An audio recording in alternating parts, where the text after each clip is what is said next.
Hello दोस्तों, क्या तुम जानते हो कि सोलर सिस्टम क्या है?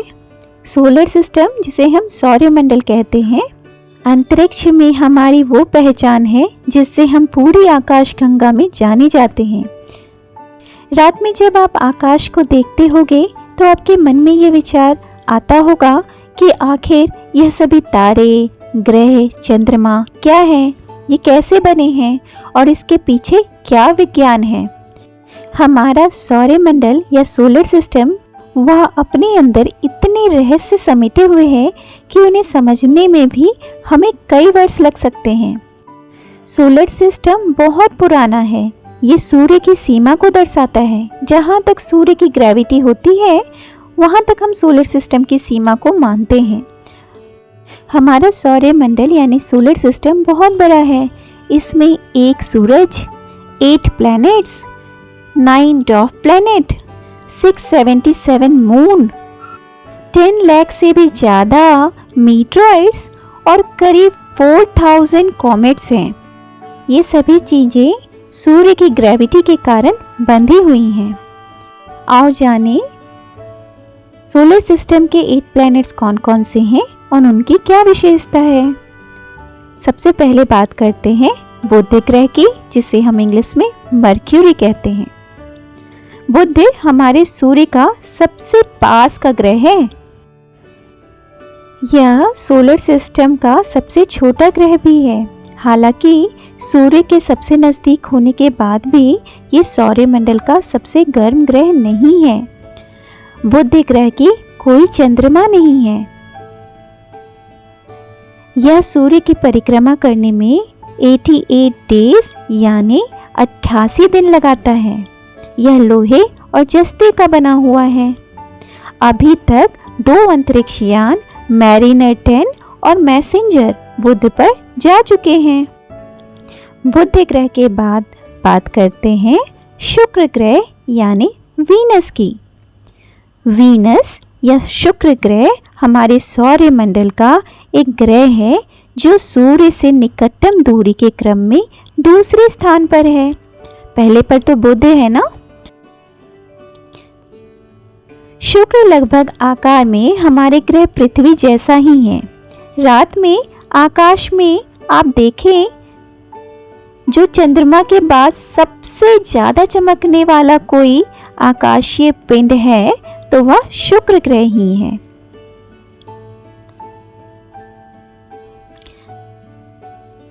शुक्र का रोटेशन विचित्र है। यह काफी धीमा है। इसका एक दिन पृथ्वी के 243 डेज के बराबर होता है, जो कि शुक्र के 1 वर्ष से कुछ ज़्यादा है।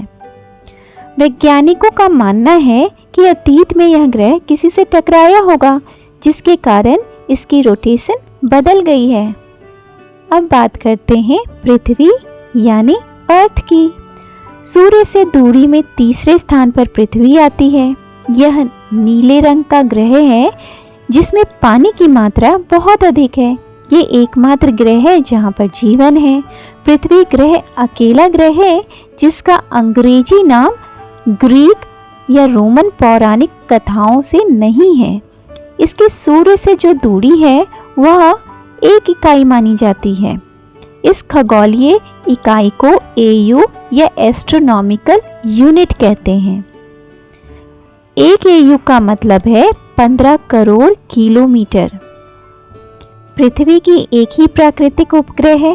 बता सकते हो कौन? बिल्कुल सही, हमारे चंदा मामा। इसके अलावा हजारों की संख्या में कृत्रिम उपग्रह हैं जो हमारे साइंटिस्ट ने भेजी हैं। आओ अब बात करते हैं मंगल ग्रह के बारे में, जिसे हम मार्स कहते हैं। मंगल सौरमंडल में सूर्य से चौथा ग्रह है। पृथ्वी से देखने पर यह एकदम लाल दिखाई पड़ता है। हमारे सोलर सिस्टम पर 2 तरह के प्लैनेट्स होते हैं, surface planet and gaseous planet, जिसे हम स्थलीय ग्रह और गैसीय ग्रह कहते हैं।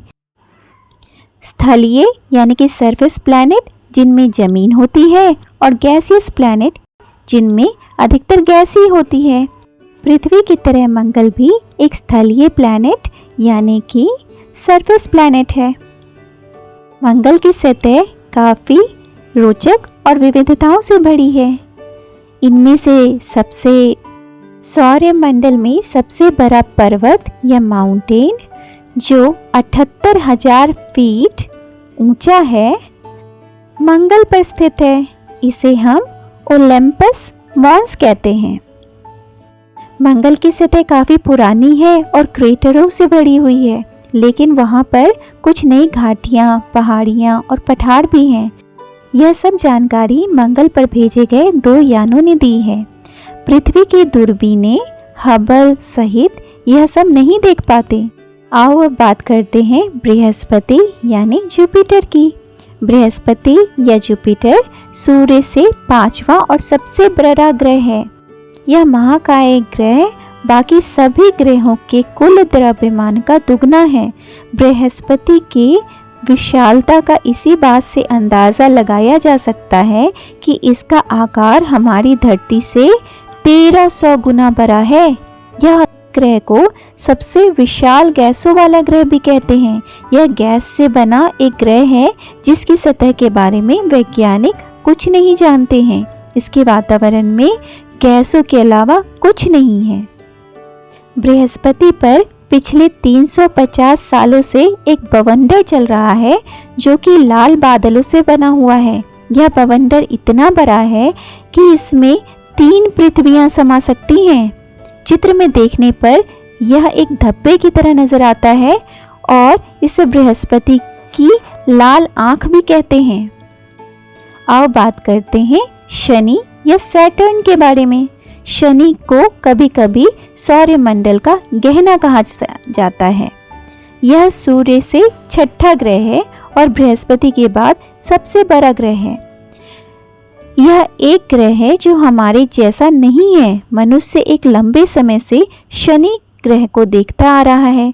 इसके छल्ले और इसका आकार 1000 वर्षों से मानवों को आकर्षित कर रहा है। गैलीलियो ने इसे दूरबीन से पहली बार 1610 में देखा था। उन्होंने शनि के विचित्र आकार को देखा था और मजाक में कहा था, शायद शनि की 2 कान भी हैं। इसके छल्लों को हम अपनी आंखों से आसानी से देख सकते हैं। इसके लिए बस एक छोटी सी दूरबीन चाहिए। क्या तुम जानते हो, तुम शनि पर नहीं खड़े हो सकते। यह पृथ्वी की तरह नहीं है। शनि ज़्यादातर गैसों से बना है। इसमें बहुत हीलियम है। यह वही गैस है जो हम गुब्बारे में डालते हैं। आओ अब बात करते हैं अरुण यानी यूरेनस के बारे में। यूरेनस सूर्य का 7वां तथा तीसरा सबसे बड़ा ग्रह है। यूरेनस नेपच्यून से आकार में बड़ा लेकिन डेंसिटी में छोटा है। ये मुख्यतः चट्टान और विभिन्न तरह के बर्फ से बना है, जिसमें 15% हाइड्रोजन और थोड़ी सी हीलियम है।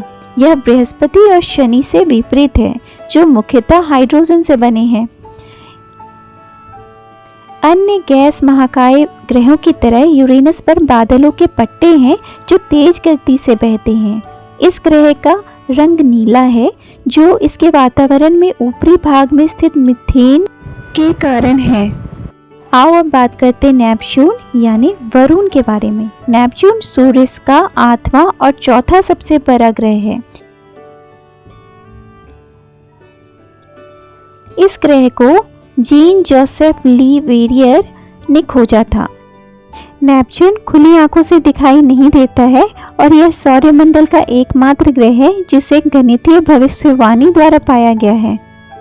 सूर्य से सबसे ज़्यादा दूर होने का कारण नेपच्यून का बाहरी वातावरण सौरमंडल के सबसे ठंडे स्थानों में से एक है।